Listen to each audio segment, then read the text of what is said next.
اگر 2007 کے وسط میں کہیں سابق صدر پرویز مشرف عدلیہ بحالی تحریک کے دوران اپنے خلاف بڑھتے عوامی غیظ و غضب کے بعد، خصوصاً تب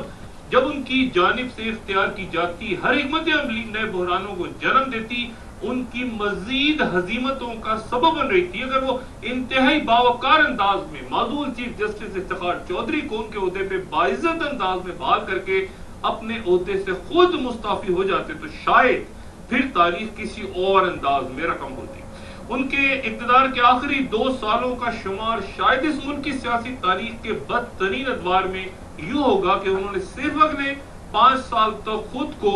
اقتدار میں رکھنے کے لیے امریکہ، برطانیہ اور لاتعداد دیگر عرب ممالک سمیت بیرونی قوتوں کو اس طرح پاکستانی سیاست اور ہمارے اندرونی معاملات میں ملوث کر لیا کہ اب قوم دانتوں سے گرہ کھولنے کی کوشش میں ایک عرصے تک ہزاروں پھندوں میں الجھی رہے گی، اور یہ مومس ہو جاتی رہے گی کہ کس نے کب کہاں کس کو لانے اور کسے لے جانے کے لیے کیا عہد و پیما کیے۔ وہ جو اچانک عوام کے سامنے ایک بے سروپا سیاسی ڈھانچہ راتوں رات کھڑا ہو گیا، اس کے پیچھے تاریکیوں میں کون سے ایسے سمجھوتے کیے گئے جہاں اقتدار کے ایوانوں پہ قبضوں سے لے کے قومی جرائم پہ پکڑ نہ ہونے اور محفوظ رستے دیے جانے کی ضمانتیں بھی دے دی گئیں، اور یقیناً بے نظیر بھٹو صاحبہ کا سرعام قتل بھی انہی واقعات میں سے ایک ہوگا۔ اور جب بھی کبھی آئندہ کوئی بھی مورخ کسی بھی انداز میں اس پہ کچھ بھی لکھے گا، کہے گا اور محترمہ کی شہادت کے بعد ان کے خاندانی اور سیاسی جانشینوں کے عہد حکمرانی کی خرمستیوں کا تذکرہ کرے گا، تو خواہ وہ کتنا ہی درباری اور سرکاری اور ہر دور میں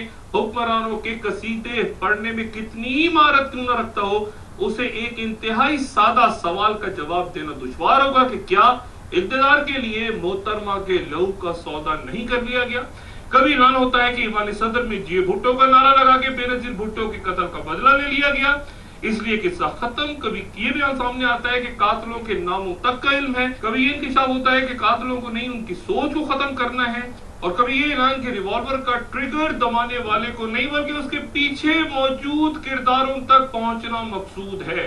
اور یہ سب کچھ آج کے وہ طاقتور ترین حکمران جن کے انگلیوں کے اشاروں پہ اس ملک کے سیکیورٹی ادارے اور اشارہ ابرو پہ اس ملک کے حساس ادارے ناچ رہے ہیں، اور جو دنیا کو اس بات پہ قائل کر کے اپنی گراں قدر خدمات پیش کر رہے ہیں کہ ہم اپنے ہاں موجود تمام القاعدہ اور طالبان اور قلعدم انتہا پسند شخصیات کو دبوچ لیں گے، تو یہ فراموش کر جاتے ہیں کہ ایسے لاتعداد افراد کا خاتمہ اور انہیں پکڑ کے امریکہ کے حوالے کرنے کا فریضہ تو مشرف صاحب بھی انجام دے چکے ہیں۔ انہوں نے تب جب تمام تر طاقت، اختیارات اور قوت کا مرکز ان کی ذات تھی، انہوں نے محترمہ کی تصاویر دیواروں پہ آویزہ کرنے، اپنے ساتھ میزوں میں سجانے اور غیر ملکی دوروں میں لے کے گھومنے سے بڑھ کے ان کے قاتلوں تک پہنچنے کے لیے کیا کیا۔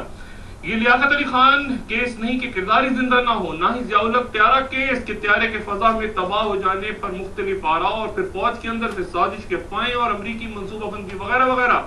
اس میں معاملہ یوں دبا کہ ضیاء الحق کے دست راز غلام اسحاق خان اگلے کئی سال ایوان صدر میں براجمان، اسمبلیاں بناتے اور پھر توڑتے رہے۔ جنرل اسلم بیگ نے بھی اپنے پیشرو کے قتل کی فائل پہ جمتی گرد اڑانے کی کوشش نہیں کی، اور ضیاء الحق کے صاحبزادے اعجاز الحق اگلی کئی دہائیوں تک متعدد بار اقتدار کی ایوانوں میں وزارتوں کے مزے لوٹنے کے باوجود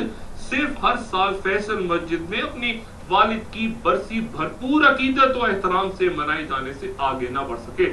نہ یہ مرتضی بھٹو قتل کیس ہے کہ الزام ایجنسیوں کے سر دھر کے اسے اپنی حکومت کے خاتمے کی سازش قرار دے دیا جاتا، بلکہ یہ تو ایک ایسا قتل ہے جس کے بعد پیپلز پارٹی نے اپنی سیاسی تاریخ کا مضبوط ترین اقتدار حاصل کیا،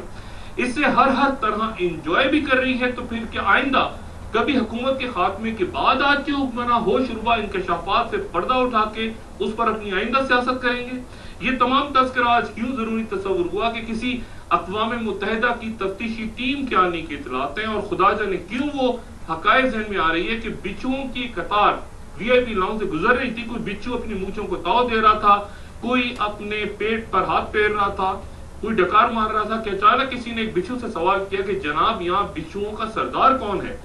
جواب ملا کہ جس کی تم پر پیر رکھو وہی سردار ہے۔ محترمہ کے قتل میں ملوث مشکوک شخصیات کے بارے میں بھی شاید کچھ ایسا ہی معاملہ ہے۔ اور یہ بھی عجب لگا کہ 2 روز پہلے راولپنڈی میں ہوتے خودکش حملے کے بعد جائے واردات بالکل اسی انداز میں دھو دی گئی جس طرح محترمہ کے قتل کے بعد ہوئی گئی تھی۔ گزرے عرصے میں لاتعداد بم دھماکے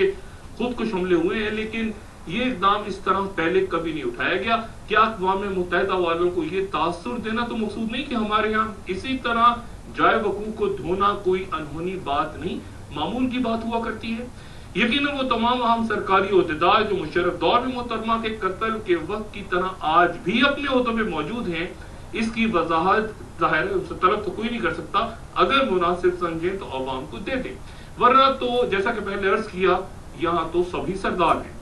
اور حکمراں آگے بڑھ کے فعال یا پرو ایکٹیو ہونے کے بجائے اس قدر ری ایکٹیو یا گھونڈے انداز میں اپنے دفاع میں اتر آتے ہیں کہ معاملہ ایوانوں سے قائد اعظم کی تصاویر اتروانے کا چھیڑ دیا جائے تو اگلے روز قائد اعظم کے خاندان کو کہیں سے ڈھونڈ کر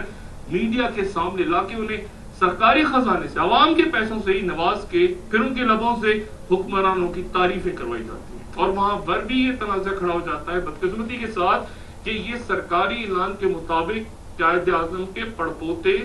نہیں، قائد اعظم کا تو بیٹا ہی نہیں تھا، بیٹا نہیں تو پوتا کیسے، پوتا نہیں تو پرپوتا کیسے، یا پڑنواسے بھی نہیں بلکہ ان کے والد یعنی جناح پونجا کے ایک بھائی نتو پونجا کے خاندان کے غالباً کوئی فرد تھے۔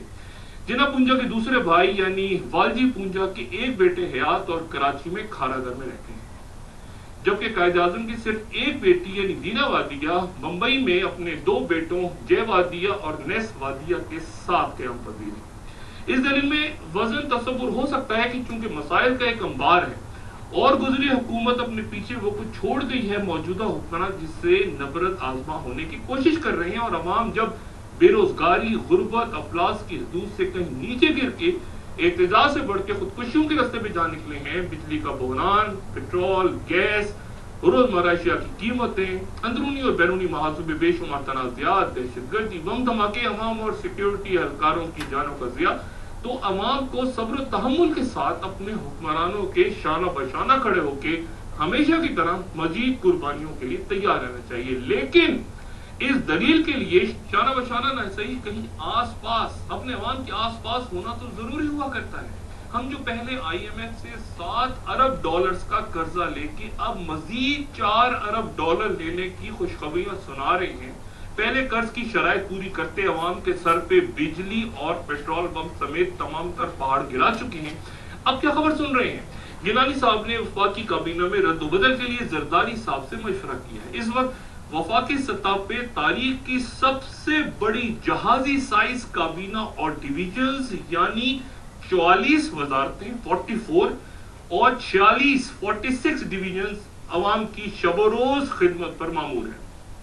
اور اتنی وزارتیں اچانک کہاں سے نمودار ہو گئیں، یہ بھی ایک المناک کہانی ہے۔ گزرے سال اقتدار سنبھالنے کے بعد یکدم احساس ہوا کہ حکومت کے قیام کے لیے دیگر سیاسی جماعتوں کی حمایت درکار ہے، لیکن وزارتیں کم ہیں، نوازا کیسے جائے، طلبگار زیادہ ہے۔ طے یہ ہوا کہ جو بھی ساتھ ملنے کو تیار ہو اسے وزیر بنا دیا جائے، لیکن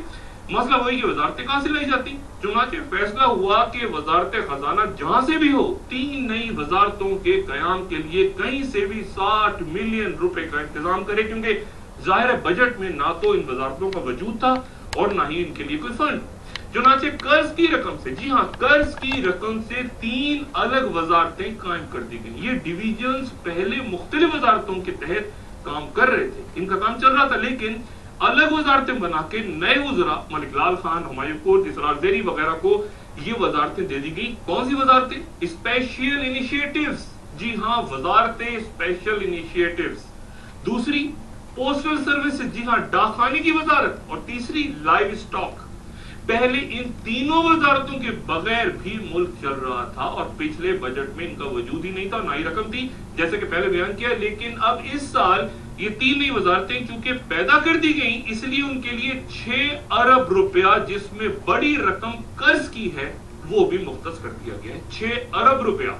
اب کاربن ٹیکس اور ایس ایم ایس پہ لگائے گئے ٹیکس ختم کر کے حکمراں اگر اپنی شاہ خرچیاں کم کرنے پہ آمادہ نہیں ہو رہے تو اس کے لیے پیسہ، ان شاہ خرچیوں کے لیے پیسہ کہاں سے آئے گا؟ اس کا رستہ وہ ہمیں گزرے کچھ عرصے میں خود ہی سمجھا چکے ہیں کہ 1 سال کے دوران